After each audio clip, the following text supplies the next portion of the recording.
एक शांत गांव में धर्मपाल अपनी पत्नी सुमित्रा और बेटे अर्जुन के साथ रहता था। वह एक मेहनती किसान था जिसके पास एक छोटा सा खेत था जिससे वे मुश्किल से अपना गुजारा करते थे। हालांकि धर्मपाल के मन में लालच कूट कूट कर भरा था। एक दिन जब वह अपने खेत में खुदाई कर रहा था तो अर्जुन उसके पास आता है और कहता है, बाबा, हमारी फसल बार बार खराब क्यों हो जाती है? पड़ोसी किशन लाल की फसल कितनी हरी भरी होती है, क्या हमारी फसल कभी उनके जैसी नहीं होगी? धर्मपाल ने गहरी सांस ली और बोला, बेटा, मेहनत से जो मिलता है वही सबसे अच्छा होता है। लालच मत कर, जितना अपने हिस्से में है उसी में संतोष रखना। तू देखना, हमें हमारी मेहनत का फल जरूर मिलेगा। अर्जुन थोड़ी मायूसी से कहता है, लेकिन बाबा, अगर हमारी फसल अच्छी नहीं होगी तो हम पूरे साल कैसे चलाएंगे? वैसे भी हमारे घर का खर्चा बहुत ज्यादा है और अब तो पहले की तरह ज्यादा कुछ बचा भी नहीं है। धर्मपाल ने अपने बेटे को समझाया और कहा, भगवान ने मेहनत करने के लिए हाथ दिए हैं, किस्मत का रोना रोने के लिए नहीं। बस कड़ी मेहनत करते रहो। मुझे भगवान पर भरोसा है कि वह हमें ज्यादा दिन उदास नहीं रखेंगे, क्योंकि भगवान के घर में देर होती है, अंधेर नहीं। तो इसके लिए बेटा कभी परेशान होकर हारते नहीं हैं। दोनों बाप बेटे बातें कर ही रहे होते हैं कि तभी वहाँ किशन लाल आ रहा होता है। उसे देखकर धर्मपाल कहता है, भाई किशन लाल, तुम्हारी फसल हर बार इतनी अच्छी कैसे हो जाती है? तुम ऐसा क्या करते हो अपनी फसल में? अरे, मेरी तो कभी अच्छी फसल हो ही नहीं पाती। किशन लाल मुस्कुराते हुए जवाब देता है, मेहनत के साथ साथ थोड़ा दिमाग भी लगाना पड़ता है धर्मपाल। मैं हर बार अच्छी खाद और अच्छे बीज बोता हूँ, इसी कारण मेरी फसल बहुत अच्छी तैयार हो जाती है। और इस बार फिर से मैं अच्छी खाद और अच्छे बीज लाऊंगा और इस बार पिछली बार से ज्यादा अच्छी फसल होगी। धर्मपाल की आंखें चमक उठती हैं। नई किस्म के बीज ये कहाँ से मिले तुम्हें? मुझे भी बताओ भाई कि आखिर तुम कहाँ से लाते हो? किशन लाल ने बताया, शहर में एक व्यापारी आया था। उसने बताया कि ये बीज आम बीजों से कई गुना ज्यादा उपज देते हैं। मैंने महंगे थे पर खरीद लिए। तुमने तो देखा था ना कि कितनी अच्छी फसल हुई थी, इसीलिए मैं वहीं से बीज ले आता हूँ। धर्मपाल के मन में लालच आ चुका था। वह सोचने लगा, अगर मैं भी ऐसे बीज ले आऊं तो मेरी फसल भी तुम्हारी तरह अच्छी तैयार होगी। क्यों भाई किशन लाल? किशन लाल ने सहमति में सिर हिलाया। हाँ भाई, तुम्हारी फसल भी बहुत अच्छी तैयार होगी। धर्मपाल के चेहरे पर एक लालची मुस्कान फैल गई। इसका मतलब मैं कुछ ही दिनों में अच्छी फसल करके अच्छा मुनाफा कमाऊंगा और जल्द ही अमीर बन जाऊंगा। धर्मपाल घर आने लगता है और घर पहुंचकर अपनी पत्नी सुमित्रा के पास उदास होकर बैठ जाता है। सुमित्रा खाना बना रही थी। धर्मपाल को उदास बैठा देखकर वह पूछती है, क्या हुआ जी? इतने चिंतित क्यों दिख रहे हो? अरे, पहले कभी मैंने आपको इतना ज्यादा चिंतित नहीं देखा। आखिर बात क्या हुई है? धर्मपाल ने बताया, किशन लाल के खेत की फसल हर बार अच्छी होती है और कितनी हरी भरी होती थी। उसने नए बीज लिए थे और उसकी फसल दोगुनी हो गई। यह बात उसने आज मुझे बताई है। सुमित्रा चिंता में पड़ जाती है। पर वो बीज महंगे थे ना? हमारे पास इतना पैसा कहाँ है जो हम लोग वह बीज खरीद सकें? अरे, उन बीजों को खरीदने के लिए अत्यधिक पैसों की जरूरत होगी। धर्मपाल के मन में एक विचार आया। अगर हम कुछ पैसे उधार ले लें तो शायद वह बीज खरीद पाए जी, और अपनी अच्छी फसल उगा पाएंगे। और अगर हमारी फसल अच्छी हुई तो अच्छा मुनाफा भी होगा। सुमित्रा ने तुरंत मना किया। कर्ज लेकर खेती करना ठीक नहीं धर्मपाल। पहले ही हमारा गुजारा मुश्किल से चलता है और अगर समय पर कर्ज नहीं चुका पाए तो शायद हमारा खेत और घर भी हमारे हाथ से जा सकता है। और इन सब से बचने के लिए मुझे एक ही रास्ता दिखाई दे रहा है और वह है कि हम कर्ज न लें। धर्मपाल ने कहा, तुम हमेशा डरती क्यों हो? अगर फसल अच्छी हुई तो कर्ज अपने आप उतर जाएगा। यह लालच नहीं, समझदारी है। मुझे पूरा भरोसा है कि हम जो भी कर्ज लेंगे उससे हमारा फायदा ही होगा। सुमित्रा चुप हो जाती है। वह जानती है कि धर्मपाल के दिल में लालच घर कर रहा है, लेकिन उसे समझाना आसान नहीं। धर्मपाल के मन में अत्यधिक लालच आ रहा था। उस दिन वे दोनों सो जाते हैं। अगले दिन धर्मपाल अपने गांव के साहूकार के घर के लिए जाता है। साहूकार एक अमीर आदमी था जो गांव के कई किसानों को ऊंची ब्याज दर पर कर्ज देता था। अब धर्मपाल भी उसी के पास गया था। अरे धर्मपाल भाई, आज इधर कैसे आना हुआ? कुछ काम है क्या? साहूकार ने पूछा। मुझे थोड़े पैसे चाहिए खेती के लिए, क्योंकि मुझे इस बार अच्छी फसल उगानी है और अच्छा मुनाफा कमाना है। हाँ, तुम्हें पैसे तो मिल जाएंगे, लेकिन पहले तुम बताओ कि तुम्हें कितने पैसे चाहिए। उसी हिसाब से मैं तुम पर ब्याज लूंगा। मुझे तो सिर्फ 2000 रुपये चाहिए। मैं अगली फसल के बाद लौटा दूंगा। अरे तुमने तो कह दिया कि तुम अगली फसल के बाद लौटा दोगे, लेकिन लौटाने की बात तो बाद में होगी। लेकिन ब्याज का क्या ख्याल है? मेरा नियम है, जो लेगा उसे 2 गुना लौटाना होगा। धर्मपाल ने कहा। 2 गुना तो बहुत ज्यादा है। अरे कुछ काम कर लो, पैसा ऐसे ही नहीं मिलता धर्मपाल। सोच लो, चाहो तो खेत गिरवी रख सकते हो और ब्याज में कोई कमी नहीं करूंगा। अगर तुम्हें पैसे लेने हैं तो ले लो, वरना जाओ यहाँ से। धर्मपाल उसकी बात सुनकर समझ जाता है कि अब साहूकार पैसे कम नहीं करेगा। फिर धर्मपाल साहूकार की बात मान लेता है और पैसे ले लेता है और बोलता है, ठीक है साहूकार जी, चलता हूँ। जैसे ही मेरी फसल अच्छी होती है, मैं आपके सारे पैसे ब्याज सहित दे दूंगा। धर्मपाल घर लौटता है। उसके मन में अब लालच पूरी तरह से घर कर चुका है। सुमित्रा उसे देखकर पूछती है, क्या हुआ? तुमने उधार ले लिया? मुझे तो तुम्हें देखकर ऐसा ही लग रहा है कि तुमने उधार तो ले ही लिया होगा। धर्मपाल ने खुशी खुशी बताया। हाँ, लेकिन अब हमारी फसल भी किशन लाल से अच्छी होगी। बस एक बार यह बीज बो दूं, फिर देखना हम अमीर बन जाएंगे और फिर हमें किसी चीज की कोई दिक्कत नहीं होगी। हमें जो भी जरूरत होगी वह तुरंत ले सकेंगे। सुमित्रा कुछ नहीं कहती, पर उसके चेहरे पर चिंता की लकीरें और गहरी हो जाती हैं। अगले दिन सुबह होते ही धर्मपाल बीज लेने के लिए शहर जाता है। एक बड़े गोदाम के बाहर एक व्यापारी ग्राहकों को लुभा रहा था। इस व्यापारी की आंखें कुछ ज्यादा ही चमकीली थीं और उसकी बातों में कुछ अजीब सा सम्मोहन था। वह वास्तव में साहूकार का ही एक गुप्त आदमी था, जिसे धर्मपाल को फंसाने के लिए भेजा गया था।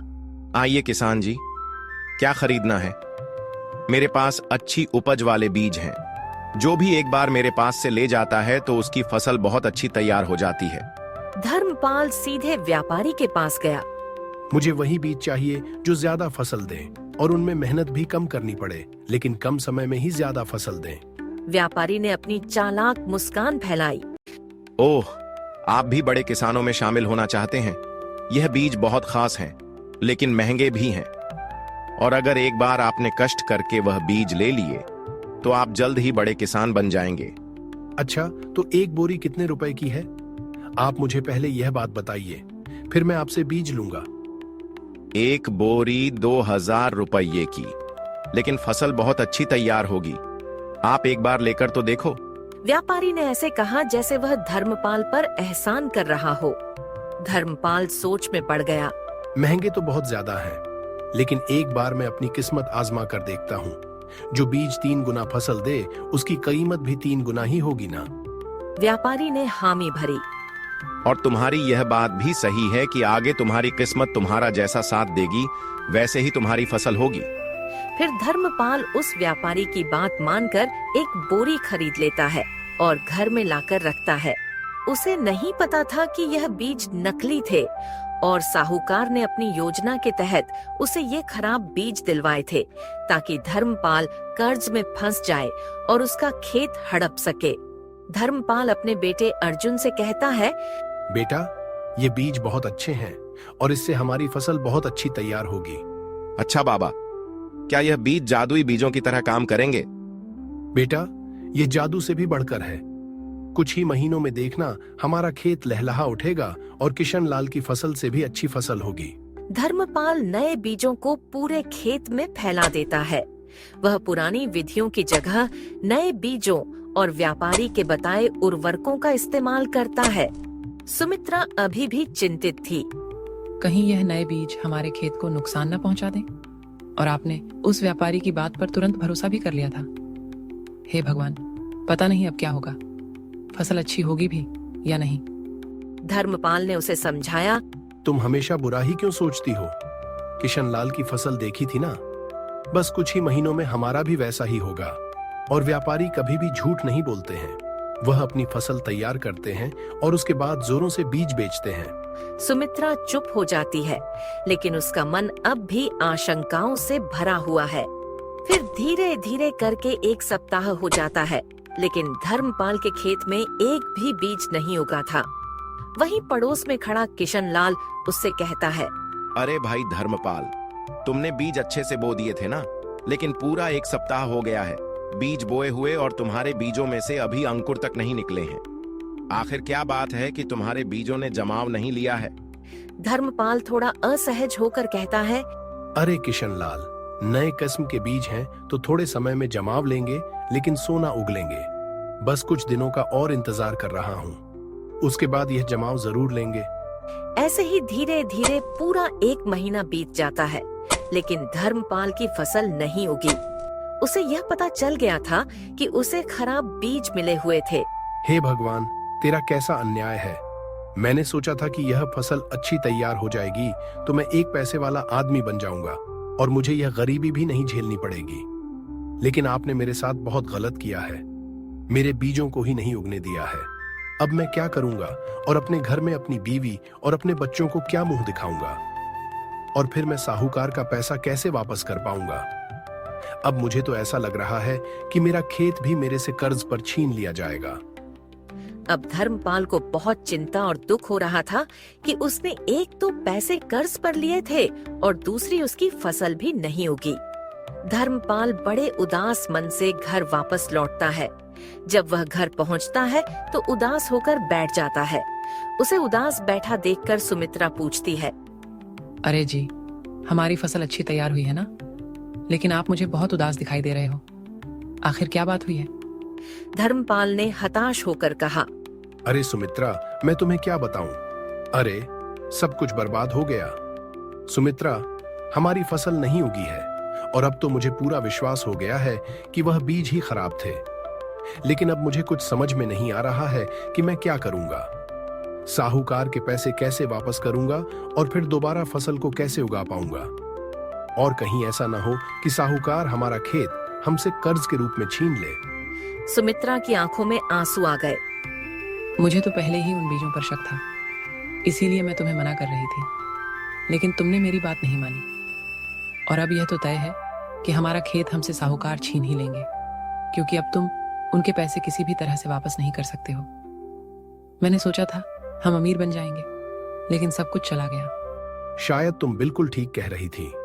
अगर मैं तुम्हारी बात मान ली होती तो शायद आज मुझे यह दिन नहीं देखना पड़ता। दोनों पति पत्नी बहुत चिंतित हो जाते हैं और अब उनके समझ में कोई रास्ता नहीं आ रहा था। शाम को गांव की चौपाल पर कई किसान एक साथ इकट्ठे बैठे और खड़े थे। तभी साहूकार का आदमी धर्मपाल से कहता है, अरे भाई धर्मपाल, मालिक ने तुम्हें याद किया है। जो तुम कर्ज पर पैसे ले आए थे, वह पैसे अब चुकाने का समय आ गया है। धर्मपाल के माथे पर पसीना छलक आता है। आसपास बैठे किसान उसकी ओर देखने लगते हैं। एक किसान ने कहा, धर्मपाल भाई, तुमने बिना सोचे समझे बहुत बड़ा कदम उठा लिया था। अब तुम्हारे साथ कुछ न कुछ बड़ी अनहोनी होने वाली है, क्योंकि साहूकार जिसे भी अपने पास बुलाते हैं, या तो उससे अपना कर्ज वसूल लेते हैं या उसका खेत उससे छीन लेते हैं। धर्मपाल ने बेबसी से कहा, भाई, मेरे पास कोई दूसरा रास्ता नहीं था। जो बीज आपने बताए थे उन्हीं को लेने के लिए मैंने साहूकार जी से कर्ज पर पैसे लिए थे, लेकिन उन बीजों ने भी अंकुर नहीं दिए। अब मैं क्या कर सकता हूँ? अब धर्मपाल के चेहरे पर लाचारी और बेबसी साफ झलक रही थी। उसे कुछ समझ में नहीं आ रहा था कि आखिर साहूकार उससे क्या छीन सकते हैं। धर्मपाल साहूकार के पास पहुंचता है तो साहूकार उससे कहता है, और भाई धर्मपाल, तुम्हारी फसल कैसी हुई है? अच्छी हुई है ना? साहूकार जी, सब बर्बाद हो गया, कुछ नहीं रह गया मेरे पास। मैंने जिन बीजों को अपने खेत में बोया था वह बीज खराब निकल गए और उनमें अंकुर ही नहीं आए। ओह, बर्बाद हो गया, तो क्या मैं भी अपना कर्ज भूल जाऊं? शायद तुम यही बात कहना चाहते हो ना धर्मपाल? नहीं साहूकार जी, मैं आपसे यह नहीं कह रहा हूं कि आप अपना पैसा भूल जाइए। मैं तो बस आपसे यह कहना चाहता हूं कि आप मुझे बस थोड़ा और समय दे दीजिए, मैं मेहनत करके चुका दूंगा। नहीं, मैंने तुम्हें 2000 रुपये उधार दिए थे और मेरा नियम है 2 गुना लौटाना होगा। मुझे 4000 रुपये चाहिए। 4000 रुपये? साहूकार जी, इतनी जल्दी मैं कहां से लाऊंगा? मेरे पास तो इस समय फूटी कौड़ी तक नहीं है, तो मैं अभी आपको 4000 रुपये कैसे दे पाऊंगा? अगर पैसे नहीं हैं तो खेत दे दो, बस मेरा कर्ज माफ हो जाएगा और तुम्हें मेहनत भी नहीं करनी पड़ेगी। नहीं साहूकार जी, मैं आपसे यह विनती करता हूं कि आप मेरा खेत मुझे मत लीजिए, क्योंकि वही मेरी कमाई का जरिया है और उसी से मेरी रोजी रोटी चलती है। बस मैं आपसे यही कहना चाहूंगा कि आप मुझे बस कुछ दिन का समय दे दो, फिर मैं आपके पैसे लौटा दूंगा। साहूकार ने कुछ देर सोचा। उसके मन में यह चाल थी कि अगर इस बार भी फसल खराब हुई तो खेत तो उसी का होगा, और अगर अच्छी हुई तो उसे कर्ज तो मिल ही जाएगा। देख धर्मपाल, मैंने आज तक किसी पर भी रहम नहीं किया है और न ही उसे थोड़ा भी समय ज्यादा दिया है, लेकिन मैं तुझ पर रहम करता हूँ और तुझे कुछ दिनों का समय दे रहा हूँ। अगर तूने अपने खेत में किसी भी फसल के बीज बो दिए तो मैं तुझे कुछ दिन का समय और ताकि तेरी फसल भी अच्छी तैयार हो जाए, फिर तू मेरे पैसे मुझे दे देना। साहूकार की बात सुनकर धर्मपाल की आंखें चमक उठती हैं, क्योंकि उसके पास एक आखिरी मौका था जो उसका खेत उसके पास से नहीं जाएगा। अगर वह मेहनत करेगा तो फिर धर्मपाल साहूकार से कहता है, साहूकार जी, आपका बहुत बहुत धन्यवाद जो आपने मुझे कुछ दिन का समय और दिया। साहूकार जी, अब मैं खूब मेहनत करूंगा और अच्छा पैसा भी कमाऊंगा, लेकिन लालच नहीं करूंगा। धर्मपाल खुशी खुशी घर वापस लौटता है। सुमित्रा उसे देखकर पूछती है, अरे जी, साहूकार जी ने क्या कहा है? क्या उन्होंने तुम्हें कुछ दिन की मोहलत दी है या नहीं? अरे सुमित्रा, साहूकार जी ने मुझे कई दिनों की मोहलत दी है और उन्होंने कहा है कि मैं अपने खेत में किसी भी फसल के बीज बो दूं तो वह मुझे और ज्यादा दिनों की मोहलत दे देंगे। अच्छा, तब तो बहुत अच्छी बात है, लेकिन अब तुम कड़ी मेहनत से काम करना और लालच बिल्कुल भी मत करना, तभी यह काम हो पाना संभव है। फिर धर्मपाल अपने खेत में बहुत मेहनत करके खुदाई करता है और इस बार वह किशन लाल से सलाह लेकर और बाजार से सामान्य पर भरोसेमंद बीज खरीदता है। कुछ महीनों के बाद उसकी फसल बहुत अच्छी तैयार हो जाती है। हे भगवान, तेरा लाख लाख शुक्रिया जो तूने इस बार मेरी फसल बहुत अच्छी कर दी है। अब मैं साहूकार जी के पास जाता हूँ और उनसे इस फसल के बारे में बात करके आता हूँ। धर्मपाल साहूकार के पास जाता है। साहूकार जी, मेरी फसल बहुत अच्छी तैयार हुई है, तो आप उस फसल को खरीद लो जिससे मुझ पर आपका कर्ज भी नहीं रहेगा। ठीक है धर्मपाल, तुम्हारी सारी फसल के मैं तुम्हें 4000 रुपए दूंगा, लेकिन वह मेरे ब्याज सहित कर्ज के ही हो जाएंगे और तुम अगली बार अपनी फसल पैदा करना तो उसे बेचकर तुम पैसे ले जाना। साहूकार थोड़ा निराश था क्योंकि उसकी चाल नाकाम हो गई थी। इस तरह धर्मपाल ने अपने लालच के बुरे फल को भोगा, लेकिन अंततः कड़ी मेहनत और सही मार्ग पर चलकर उसने अपना कर्ज चुका दिया। उसे यह भी समझ आ गया कि सच्चा धन लालच में नहीं, बल्कि ईमानदारी और परिश्रम में है।